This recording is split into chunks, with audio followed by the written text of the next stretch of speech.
വളരെ പ്രധാനപ്പെട്ട ഒരു വാർത്ത വരുന്നുണ്ട്. Reporter big breaking. സംസ്ഥാനത്ത് തെക്കൻ ജില്ലകൾ കേന്ദ്രീകരിച്ച് കേരള ഫിനാൻഷ്യൽ കോർപ്പറേഷനെ മറയാക്കി വൻ വായ്പാ തട്ടിപ്പ്. കോടികൾ വിലമതിക്കുന്ന സ്വത്ത് വാങ്ങാമെന്ന വ്യാജേന ഉടമകളെ തെറ്റിദ്ധരിപ്പിച്ച് KFCയിൽ നിന്ന് വായ്പയെടുത്ത് തിരിച്ചടയ്ക്കാതെയാണ് തട്ടിപ്പ്. ഇതോടെ 4 പേരുടെ ഭൂമി കേരള ഫിനാൻഷ്യൽ കോർപ്പറേഷൻ ജപ്തി ചെയ്തു.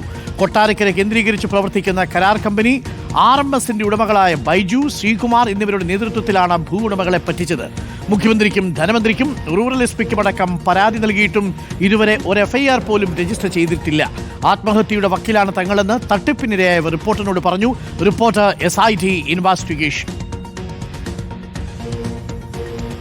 കൊടപ്പനക്കുന്ന് വില്ലേജിലൊരു പ്രോപ്പർട്ടി, ഒരു ഫ്ലാറ്റ് കോംപ്ലക്സ് പണിത് ഫണ്ടിൻ്റെ ഷോർട്ടേജ് വന്നത് കാരണം അത് കംപ്ലീറ്റ് ചെയ്യുന്നതിന് മുമ്പ് ഞാൻ കൊടുക്കണമെന്ന് തീരുമാനിച്ചു. ഒരു ബൈജു എന്നും പറഞ്ഞ് ഈ കൊട്ടാരക്കര ഉള്ള ഒരു പാർട്ടി വന്ന് എന്നെ സമീപിച്ചു. അടുത്ത ദിവസങ്ങളിൽ തന്നെ വന്നിട്ട് ഇത് എഗ്രിമെൻ്റ് എഴുതി ചെയ്യാമെന്നൊക്കെ പറഞ്ഞ് സുന്ദരൻ എന്ന് പറയുന്ന ഒരാളുടെ പേരിലാണ് ഈ എഗ്രിമെൻ്റ് എഴുതിയത്. ഒരു ചെറിയ ഷോർട്ട് പീരീഡ് എന്ന് പറഞ്ഞിട്ട് സൈൻ ചെയ്യിച്ചു. ഇവർ ചില സ്വാധീനങ്ങളൊക്കെ വെച്ചും കൊണ്ട് സമയത്ത് ചെയ്യാതിരിക്കുന്ന ഒരവസ്ഥ ഉണ്ടായി. നമ്മൾ ക്യാഷൊക്കെ ഇത് ചെയ്ത് ചോദിക്കുമ്പോഴത്തേക്ക് കൃത്യസമയത്ത് തരാതിരിക്കുകയൊക്കെ ചെയ്ത് അങ്ങനെ അതൊരു വലിയ ഡിസ്പ്യൂട്ടായി. പരാതി കൊടുക്കേണ്ടടുത്തെല്ലാം കൊടുത്തു. 2022 എൻ്റെ ഒരു സഹോദരന് സുഖമില്ലാതെ എൻ്റെ വീട്ടിൽ താമസത്തിന് വന്നു. പുള്ളിയുടെ പേരിലുള്ള ഒരു 80 സെൻറ്റ് സ്ഥലം എൻ്റെ പേരിൽ എഴുതി തന്നിട്ട് എന്നെ ചികിത്സിക്കണമെന്ന് പറഞ്ഞു. ചികിത്സയുടെ ആവശ്യത്തിന് വിൽപ്പനയ്ക്കാണ് പലരോടും ബ്രോക്കർമാരോടും ഒക്കെ പറഞ്ഞു. അങ്ങനെ ഇരിക്കെ പ്രേംജിത്ത് എന്ന് പറയുന്ന ഒരു വക്കീൽ മാരൂർ എന്ന് പറയുന്ന സ്ഥലത്തുനിന്ന് ഞങ്ങൾക്കിത് വിൽക്കാൻ ഒരാളിനെ കൊണ്ടുതരാം, കൊടുക്കണമെന്ന് ചോദിച്ചു. അങ്ങനെ കൊട്ടാരക്കര നെടുവത്തൂരുള്ള ഒരു ബൈജു, ഒരു സുന്ദരൻ, ഒരു ശ്രീകുമാർ, പിന്നെ ഈ പ്രേംജിത്ത് എന്ന് പറയുന്ന അഡ്വക്കേറ്റാണ് ഞങ്ങളെ കൊണ്ടുവന്ന് ഇവരുമായിട്ട് ബന്ധപ്പെടുത്തി സംസാരിച്ചു. കച്ചവടമെല്ലാം വാക്കാലെ പറഞ്ഞു. 1 കോടി രൂപയ്ക്ക് പുള്ളിയുടെ വാക്കിനെ മാനിച്ച് ഞങ്ങൾ വിശ്വസിച്ച് ഇത് കൊടുക്കാമെന്ന് തീരുമാനിച്ചു. അങ്ങനെ ഒരു ദിവസം നിശ്ചയിച്ച് എഗ്രിമെൻ്റ് എഴുതി ഞങ്ങൾക്കൊരു 40 ലക്ഷം രൂപ ഞങ്ങളുടെ അക്കൗണ്ടിലോട്ട് ഇട്ട് തന്നു.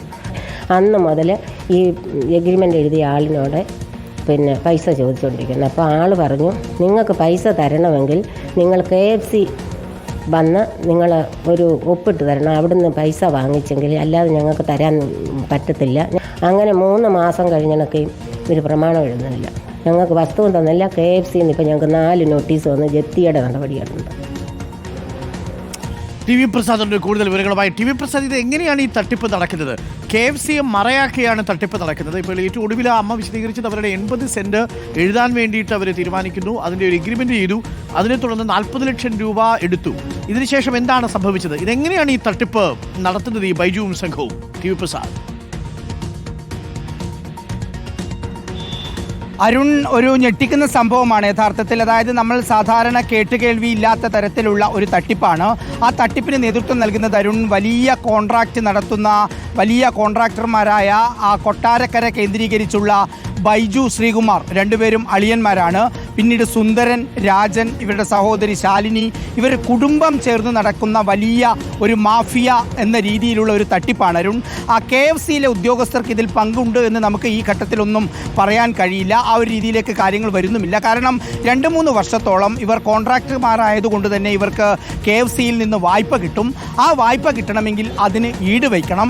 അങ്ങനെ ഈട് വയ്ക്കാൻ വേണ്ടിയാണ് ഇവരെ സമീപിച്ചത് എന്നതാണ് അരുൺ. ഏതാണ്ട് മനസ്സിലായി കാണും കാര്യങ്ങൾ അവർ പറഞ്ഞതിൽ നിന്ന്. അതായത് അവരുടെ ഭൂമി അവർക്ക് എങ്ങനെയെങ്കിലും വയ്ക്കണം. നമുക്കിപ്പോൾ അറിയാം, നമ്മുടെ റൂറൽ മേഖലയിൽ ഒന്നും ഈ രീതിയിലുള്ള ഭൂമി കച്ചവടം നടക്കുന്നില്ല.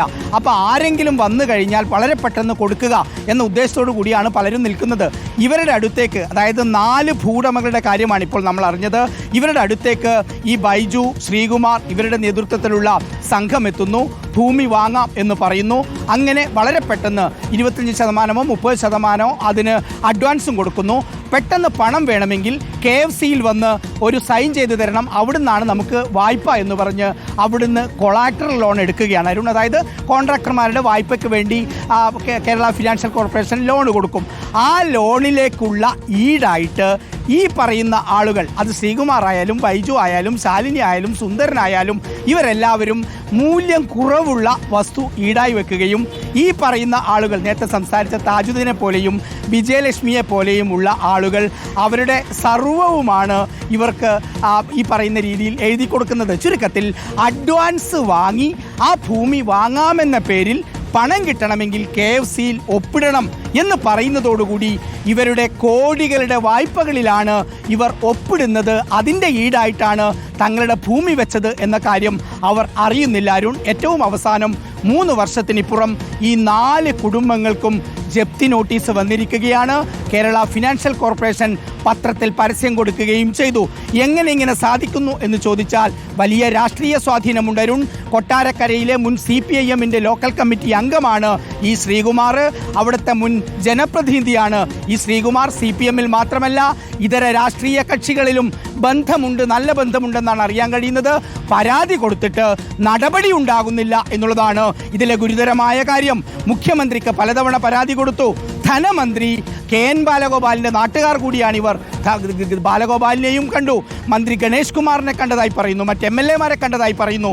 പക്ഷേ വലിയ രാഷ്ട്രീയ സ്വാധീനത്തിൽ അതെല്ലാം അട്ടിമറിഞ്ഞു പോവുകയാണ്.